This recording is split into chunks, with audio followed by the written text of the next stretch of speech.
Bismillahirrahmanirrahim. Assalamualaikum warahmatullahi wabarakatuh. Alhamdulillahil waliyil hamid. Wassalatu wassalamu ala sayyidina Muhammadinil hamid wa ala alihi wa ashabihi wa man tabi'ahum bihsan hatta ila yaumil wa'id. Amma ba'd. Ahibail kiram, jamaah qaula juhur Masjid Jamiatul Zahidin yang dimuliakan Allah Subhanahu wa taala. Selaku hamba Allah, tak bosan-bosan kita ucapkan kalimat yang mulia, kalimat yang simple namun a'zam indallah, namun mulia, besar pahalanya di sisi Allah Subhanahu wa taala. Itulah ungkapan alhamdulillahi rabbil alamin. Bersalawat atas alam siang dan malam, itulah dengan ucapan Allahumma salli ala sayyidina Muhammadin wa ala ali sayyidina Muhammad.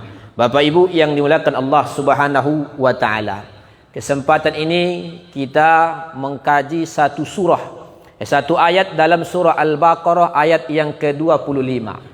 Jadi Allah berfirman, kata Allah, wa basyiril ladzina amanu wa amilus solihat anna lahum jannatin tajri min tahtihal anhar kullama ruziku minha min samarati rizqan qalu hadzal ladzi ruziqna min qabl wa utubihi mutasyabiha wa lahum fiha azwajun mutahharatun wa hum fiha khalidun. Al-ayah. Kita kaji, kita ambil tafsirnya dari tafsir Jalalain atau yang lain, bahwa kata Allah dalam ini ayat Bapak Ibu, wa basyir ay akhbir, sampaikanlah kabar gembira. Jadi kalau ada dalam Quran, dalam ayat ada kalimat basyara yubassiru tafsiran, ini menunjukkan adalah kebiasaannya. Al-ghalib itu menunjukkan Allah ingin menyampaikan kepada kita kabar gembira. Kalau sudah bicara tentang surga, ini tentu adalah kabar paling gembira. Makanya kalimatnya wabasyir, sekalipun ada kalanya kalimat basyir ini juga Allah pakai terhadap yang bersifat berita tak baik. Karena Bapak Ibu dalam dunia ini berita cuma dua.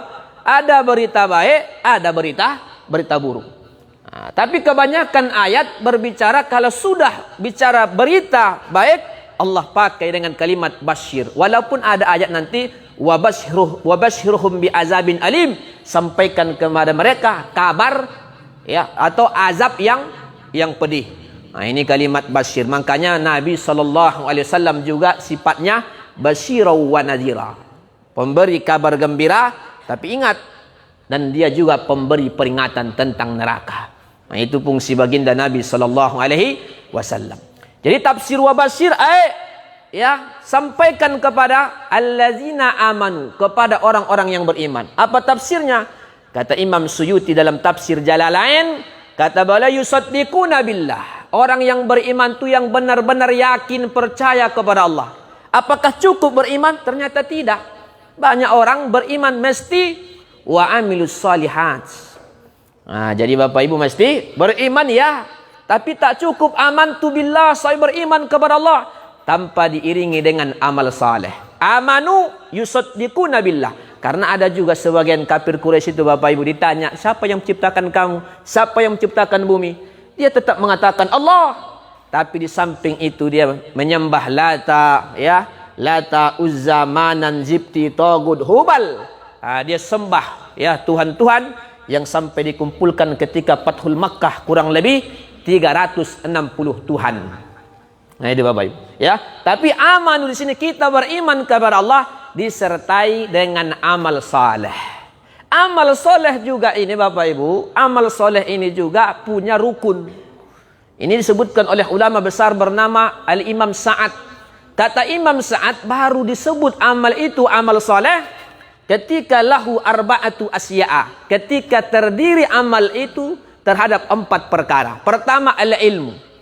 Jadi segala amal kita Bapak Ibu mesti dasari dengan ilmu. Al-amalu bighairi ilmin mardud. Karena amal tanpa ilmu itu pasti tertolak.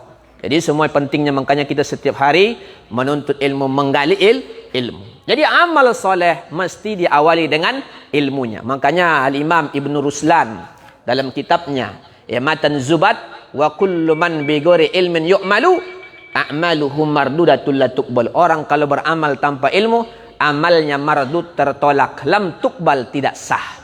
Yang kedua, amal soleh mesti berangkat dari rukun yang kedua, niat. Niat. Kalau nggak niat, nah itu diantara komponen amal itu baru disebut soleh. Yang ketiga, sabar. Ketika kita melakukan amal soleh, sabar. Kalau tidak, setengah jalan, Pak. Karena ada orang ini beramal di awal hidupnya baik, di pertengahan hidup baik, di akhir hayatnya buruk. Sul khatimah juga. Nah, jadi kenapa? Makanya kata Al-Imam Al-Hasan, ada kalanya jauh lebih susah ya kita sabar atas ketaatan daripada kita sabar atas kemaksiatan. Ada kalanya maksiat itu masuk neraka, kadang-kadang bukan gratis, Pak.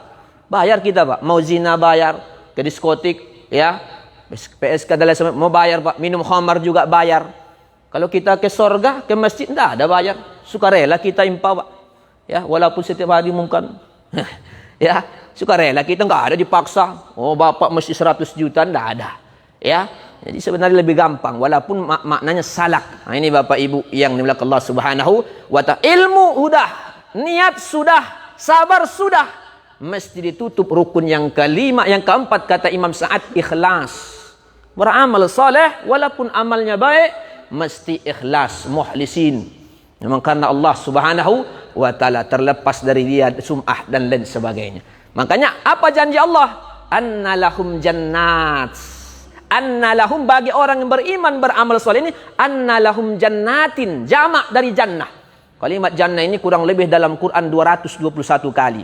Kata jannah saja ini 144 kali. Belum lagi sinonim katanya, kalimat sorga banyak Allah bicarakan dalam Quran. Apa tafsir jannah di sini? Kata Imam As-Suyuti rahimahullahu ta'ala, jannatin artinya adalah jata asjarin, yang mempunyai pohon-pohon di dalam surga, ayat hadaiko, taman-taman, jata asjarin, yang mempunyai pohon-pohon yang tersusun rapi dan indah, wa masakin, dan bangunan-bangunan yang begitu mewah. Tapi tidak pakai iya, Pak. Masakin.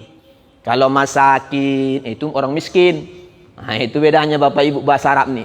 Tapi kalau masakin, jadi hadaik, tafsir surga itu hadaiko, taman-taman yang begitu indah, yang punya pohon-pohon, lalu tajri min tahtihal anhar, di bawahnya itu, di bawah kusur, tafsirnya di bawah ya istana-istana itu mengalir air, minal laban wal asal wal khamar, daripada susu ya, madu ya, begitu juga ya dengan air khamar. Tapi khamar di sini adalah bukan seperti lagi yang di dunia.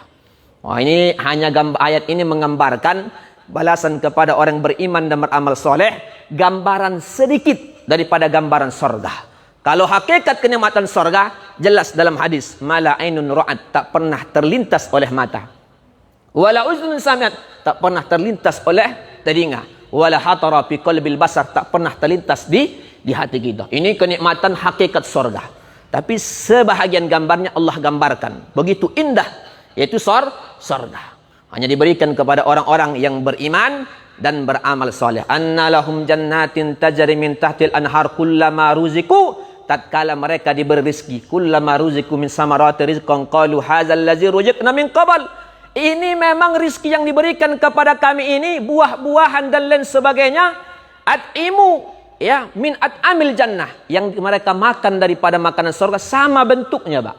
Min alwan, baik warnanya, ibaratnya buah sama, tapi wayahtalifu ta'man, rasanya beda. Nah, itu, Pak. Jadi surga itu ada juga buah-buahan, Pak, macam di dunia. Makanya kata Allah, wa utubihi mutasyabiha, sama bentuknya, boleh jadi anggur, boleh jadi apel, boleh jadi pisang. Oh, itu banyak pisang tuh, Pak, depan tuh. Ya, boleh jadi pisang, tapi wayahtalifu ta'man, beda rasanya. Nah, itulah ya janji Allah bagi orang-orang ya yang beriman dan beramal soleh. Lalu di sana mereka azwajun mutahharah, bagi mereka ada pasang-pasangan yang suci. Suci maksudnya apa? Minal hur, pasangan daripada para bidadari, wal adamiyat, begitu juga istri-istri soleha yang menjadi ratunya bidadari. Yang apa? Mutahharah, suci, minal haidi, daripada haid, wa kulli qazrin, dan setiap yang kotor. Jadi makanya Bapak Ibu dalam kitab ya Busrul Qulub atau dalam kitab yang dikarang oleh Syekh Mahmud, ya, dalam kitab Ar-Rihlatu ila Daril Akhirah, ulama Mesir menyebutkan bahwa nanti perempuan-perempuan dunia yang solehah di dunia, yang beriman, ini akan menjadi ratunya bidadari. Yang kecantikannya dan kenikmatan mereka disebutkan oleh Imam Ibnu Qayyim menukil daripada hadis dalam kitab Musnad Imam Ahmad bin Hanbal, itu 70 kali lipat. Bu, kalau ibu solehah, nanti cantiknya 70 kali lipat daripada bidadari. Bayangkan dulu. Yang mengatakan bukan saya, Pak. Al-Imam Ibnu Qayyim, Al-Syekh Mahmud, ya, dalam kitab Ar-Rihlah ila Daril Akhirah. Luar biasa tu, Pak. Makanya kata Nabi SAW dalam hadis Sunan Tirmizi, nanti jauh lebih baik lagi nanti perempuan solehah ketika nanti di sorga, dia menjadi ratunya, ya, daripada bidadari. Kenapa? Karena para bidadari mereka tak diuji di dunia. Mereka yang nikmat-nikmatnya saja. Ya, dulu perempuan solehah, itu mereka merasakan kepayahan-kepayahan di dunia. Jadi itulah indahnya orang yang beriman. Ini sediakan aswas pasangan, ada bidadari, ada istri yang solehah, itu juga menjadi pasangan kita yang lebih indah lagi daripada minal hur, daripada para bidadari. Wahum piha khalidun, kita di dalam sorga selama-lamanya. Makisuna piha, kita tinggal di sorga, layak nun, tidak punah, dalam artian wala yukhrijun, tidak akan keluar. Kenapa? Di situ penuh kenikmatan dan makanan di sana, Bapak Ibu, kata Syekh Muhammad Mutawalli Sa'rawi, bukan lagi seperti makanan di dunia membuat parasit, membuat kadang-kadang ada penyakit, ya Pak, ada diabetes, apa lagi Pak? Jadi sana mohon maaf, kata Syekh Muhammad Mutawalli Sa'rawi, tidak ada lagi ibaratnya kita buang air besar, buang air kecil. Kenapa? Karena makanan-makanan sorga itu tidak ada lagi yang membuat penyakit dan lain sebagainya tanpa pembusukan. Nah, itu keindahan. Mudah-mudahan kita minta kepada Allah agar kita dijadikan sebagai ahli sorga. Paling tidak ciri-ciri orang ahli sorga itu disebutkan oleh Al-Imam Ja'far Shadiq, masih keturunan baginda Nabi. Ya, beliau sebutkan dalam kitab Al-Busrah, beliau sebutkan di antara cirinya, li ahlil jannati arba'u alamat. Ada 4 ciri paling tidak, kata beliau. Pertama, wajhun mutabassyid. Kalau jumpa sama orang, mau anak kecil, mau orang besar, mau siapapun orangnya, wajahnya pelong, murah senyum, mutabassyid, senang. Ya, enggak muka-muka ibaratnya apa namanya? Macam jeruk purut dipijak gajah, macam ibu-ibu. Ya, ketemu suaminya yang sebal dia sama suaminya. Cemberutlah. Ya, mukanya macam jeruk purut dipijak gajah. 17 kerutan. Nah, mutabassyid, baru kemudian wakalamun fasihun latif. Ucapannya lembut. Ucapannya lembut, ucapannya indah dan tak pernah menyakitkan orang. Ini diantaranya. Wa qalbun rahim, hatinya penyayang. Ya, jangankan sama manusia, sama hewan pun dia penyayang. Nah, ini orang yang min alamat ahli jannah. Kemudian wayadun mu'tiyah, tangan yang suka memberi. 4 ini, kata beliau, inilah daripada sifat min ahlil jannah, ciri orang akan menjadi penghuni surga. Mudah-mudahan wa ja'alna min ahli jannah. Amin amin ya rabbal alamin. Assalamualaikum warahmatullahi wabarakatuh.